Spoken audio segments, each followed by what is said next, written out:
You have to talk right into it. Yeah, man, I know this. Because your head is like, relax. like turn it like that then. Okay. Dana White confirms Charles Oliveira versus Michael Chandler short notice fight offer, and he defends Oliveira's decision to decline.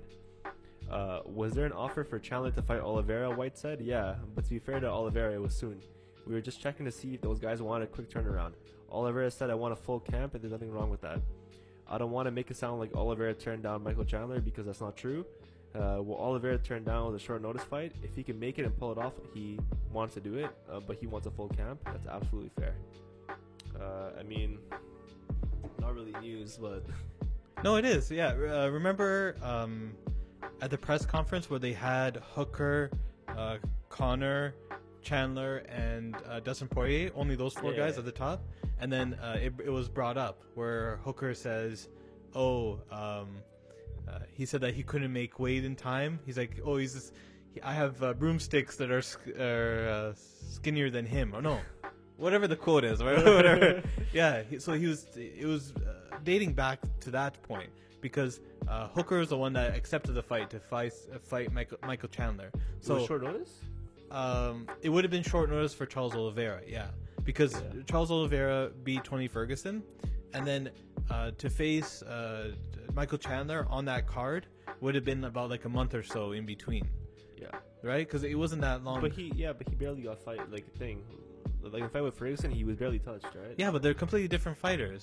Like Ferguson is completely different from Michael Chandler, right? They're completely different styles. He does somersaults, right? So this guy hates Tony Ferguson. I don't hate Tony Ferguson. Okay, I'm a big fan of Ferguson. But yeah, this guy should retire. Like I hate Ferguson. Should he retire? I think he should retire because he's gone through too many wars. He's too old, and these last few fights, bro, especially that fight with Gaethje. Mm-hmm. That fight with Gaethje, man, that was not fun to watch. He should retire. Okay, he should retire. Okay.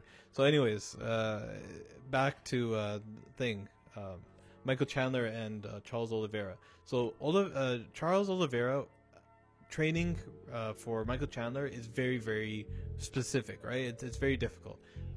He has to worry about takedowns. He has to worry about the power in his hands. He has to worry about grappling in general, right? It's not that easy to prepare for a guy. But it's the same worries with Ferguson, though. No, Ferguson does not have power in his hands. Ferguson doesn't. Excuse you. How many times have you seen Ferguson knock a guy out with one punch? Ferguson is heavy-handed. What are you talking about? How many times have you seen him KO a person? Not often, but you. So that's what I mean. Yeah, okay. So he's more of a volume guy, right? Pressure fighter, volume guy.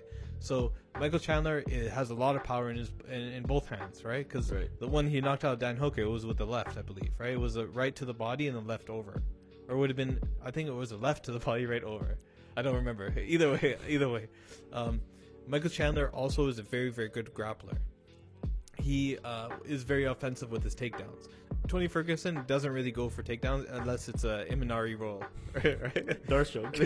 And Darce choke. So Michael Chandler is a lot to prepare for. You cannot just go into like a regular fight camp and expect to beat Michael Chandler. You have to prepare for him. Like Dan Hooker, when he went in there, he was preparing for... Michael, make weight, go home Chandler.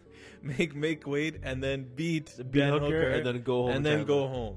So I don't blame Charles Oliveira. He wants a full camp, right? He's in the right to have a full camp. He has this momentum. He has a position that he really hasn't had in his entire career. A lot of times he would break into like the top 10 and then he would lose, right? And then he would fall back. And then he'd go top 5 and then he would lose. And he'd lose again. So here's a weird question now. Who do you think is the best lightweight right now? Well, that segues, or the tournament that Dana White is creating. It kind of creates like a single person that's like the best, right? So we'll find out later on. But back on Charles Oliveira and Michael Chandler, I feel like those guys will face each other. Now, who wins? Is I'm going with Chandler. Is this a topic? It's a topic. We just completely changed it. Michael Chandler. Who wins? Prediction, analysis, review. Michael Chandler, nice right overhand, cross, and then game over for Oliveira. So I don't know who would come forward and who would go backwards. Charles Chandler will go Oliveira, Charles Oliveira, Charlie Olives. He has a very high guard, so he'll hold his hands up like this because he's not afraid to get taken down. Right. Michael Chandler, now will he take him down? I don't know. It might be like this whole Kamaru Usman and Gilbert Burns situation, because if he gets taken down, he knows like, okay, this guy is really good on the ground. Do I want to get in that world? I get the feeling that Michael Chandler wouldn't want to go on the ground. He'll stick with his strengths. If he goes to the ground, it'll be later in the like second or third round where he takes him down and just beats on him. Because we've seen Charles Oliveira, whenever he gets tired, he has a tendency just to like stall. He like his movement completely decreases. A lot of times where he goes for these chokes and stuff like that, like when getting taken down or from the bottom, where he moves his hips and he tries different positions and sweeps, it's usually when it's in the earlier rounds. So in the first or like early second, around there, he's so active on the bottom. Like he'll go for sweeps, he'll use the other guy's momentum to flip over positions, right? He'll do all that stuff. But if Michael Chandler says like, listen, I'm going to stand there, I have better hands than him, I'm faster than him, I'm more technical. Much more power. Yeah, Charles Oliveira is very good on stand-up. One of the things that he has going for him is diversity. Like he's able to throw many different techniques. Now, are they the most like precise? Are they most precise, most powerful? Not really. So you say it now. That's why he reminds me of Ferguson. Yeah. Remember we talked before they fought each other, Ferguson and Charles Oliveira. I was like, he's basically like a like 2.0 version, like a different version. 2.0. Not even 2. Okay. He's saying that I hate Ferguson. He just called him 2.0. No. I mean like he's just like a hybrid version of Ferguson. Like they both have their strengths and weaknesses with the better jiu-jitsu, basically. But they have. Oh, now you want smoke. Tony Ferguson's gonna comment on this video. Sorry, Ferguson, bro. Just speaking the mind, you know. No, I don't know if they're different. They're different. They're both black belts, and I guess from different gyms. And Tony Ferguson is a black belt in his own gym, in his own jiu-jitsu. Yeah, because he's so high level. I know. Why not? No, I think he's 10th planet black belt. I don't know what Charles Oliveira. I guess it's some Brazilian one. Eddie Bravo. Yeah, Eddie Bravo. I know. So like, but Charles Oliveira versus Michael Chandler, it's not set yet. There's no date for that. It's possible with this tournament that's being teased. There's 5 people in this equation. 5. So there's 6 buddies. Who's the 6th?